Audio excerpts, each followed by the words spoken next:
ओम शांति। आज की मुरली का सार, मीठे बच्चे इसी रूहानी नशे में रहो कि हम ईश्वरीय फैमिली के हैं। हम अपनी गुप्त दैवी राजधानी स्थापन कर रहे हैं।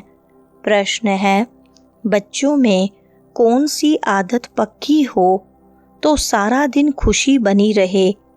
उत्तर है, अगर सवेरे सवेरे उठकर विचार सागर मंथन करने की आदत हो तो सारा दिन अपार खुशी रहे। बाप की श्रीमत है, बच्चे अमृत वेले उठकर अपने बाप से मीठी मीठी बातें करो। विचार करो, हम अभी किस फैमिली के हैं, हमारा कर्तव्य क्या है। अगर बुद्धि में रहे कि हमारी यह ईश्वरीय फैमिली है, हम अपनी नई राजधानी स्थापन कर रहे हैं, तो सारा दिन खुशी बनी रहे। सुनते हैं मुख्य पॉइंट्स। पहली पॉइंट, यह ईश्वरीय फैमिली बड़ी ज़बरदस्त है। तुम जानते हो, अभी हम ईश्वरीय फैमिली दैवी राज्य स्थापन कर रहे हैं। ऐसे ऐसे अपने साथ बातें करते विचार सागर मंथन करना चाहिए। सवेरे उठकर याद में बैठो तो विचार सागर मंथन करने की आदत पड़ जाएगी। उमंग में आते जाएंगे। जब और सब मनुष्य नींद में सोए रहते हैं, तुम उस समय जागते हो। तुम्हें सवेरे सवेरे उठकर ऐसे ऐसे ख्याल करने चाहिए। फिर देखो तुमको कितनी खुशी रहती है। जो भी श्रीमत मिलती है उस पर चलना है, फिर तुमको खुशी बहुत होगी। ईश्वरीय फैमिली की याद आएगी। आसुरी फैमिली से दिल हट जाएगी। दूसरी पॉइंट, अब तुम जानते हो यह पुराना घर है। हम नए घर में जाएंगे, फिर नया चोला पहनेंगे। यह देह भी पुरानी है। अब तुम भविष्य 21 जन्मों के लिए राज्य भाग्य ले रहे हो। यहाँ राज्य नहीं करना है, यहाँ होती है स्थापना। यह बातें सिर्फ तुम ही जानते हो। है भी यह गीता राजयोग है ना? इसे कहा जाता है सहज राजयोग। अनेक बार तुम इस राजयोग अभ्यास द्वारा दैवी राज्य स्थापन करते हो। वहाँ यह बातें याद नहीं रहेंगी। अगर वहाँ यह बातें याद रहें तो फिर सुख ही न भासे, चिंता लग जाए। इस समय तुमको गुप्त नशा है। ऊंचते ऊंच बाबा की यह फैमिली है। इसको कहा जाता है ईश्वरीय गुप्त फैमिली टाइप। तीसरी पॉइंट, भविष्य में तुम बहुत लवली बनते हो। तुम हो रूप बसंत। आत्मा रूप भी है, बसंत भी है। इतनी छोटी सी आत्मा अविनाशी पाठ बजाती है। इस समय तुम रूप बसंत बने हो। बाप ज्ञान का सागर है। ज्ञान जरूर देंगे तब जब इस शरीर में आएंगे। तुम जानते हो ज्ञान की वर्षा बरसाते हैं। एक एक रतन लाखों रुपयों का है। अब तुम आत्माओं को बाप का परिचय मिला है। बाप ने स्मृति दिलाई है।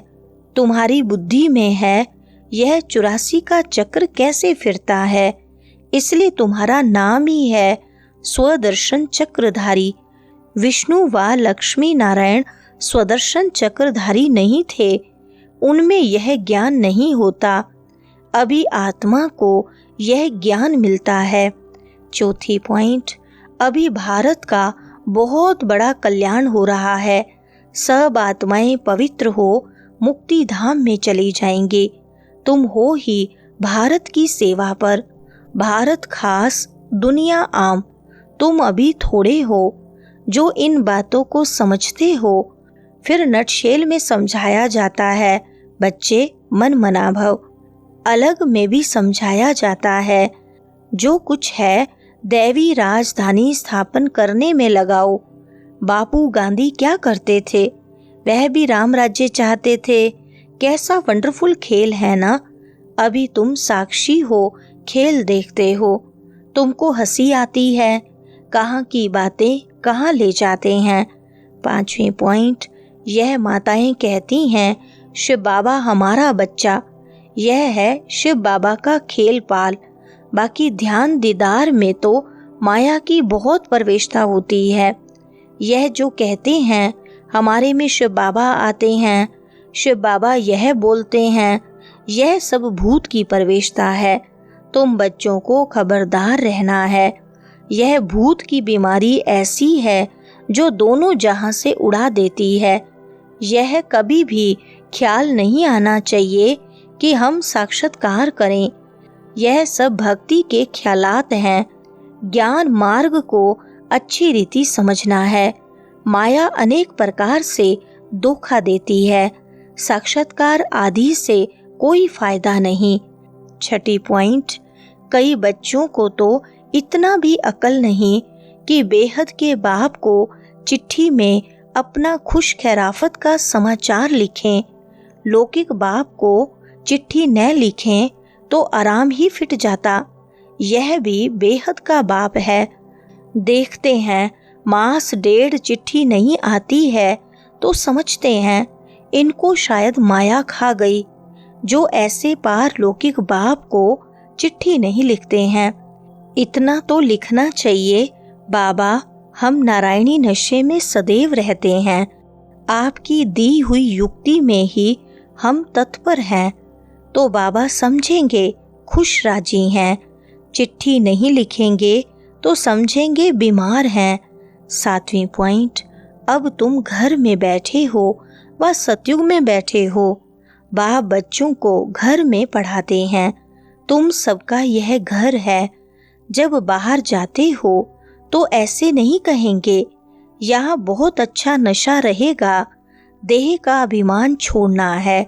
देही अभिमानी बनो तो जात पात का भेद सब निकल जाएगा। पुरानी दुनिया तमो प्रधान है, उनमें भेदभाव और ही बढ़ता जाता है। आगे ब्रिटिश गवर्नमेंट के समय भाषाओं की खिटपिट नहीं थी, अब दिन प्रतिदिन फूट बढ़ती जाती है। फिर सतयुग में एक ही भाषा होगी, कोई भेदभाव नहीं होगा। 8वें पॉइंट, भक्ति मार्ग में जो कुछ करते हैं समझते कुछ भी नहीं। मुख्य बात बाप को ही नहीं जानते। बाप को जानने से भारत सद्गति को पाता है। बाप को न जानने कारण भारत बिल्कुल दुर्गति को पा लेता है। आत्मा कहती है हम आधा कल्प आपको भूल गए हैं। यहाँ ब्राह्मणियाँ जिनको ले आती हैं बहुत खबरदारी से निश्चय बुद्धि वाले को ही लाना है।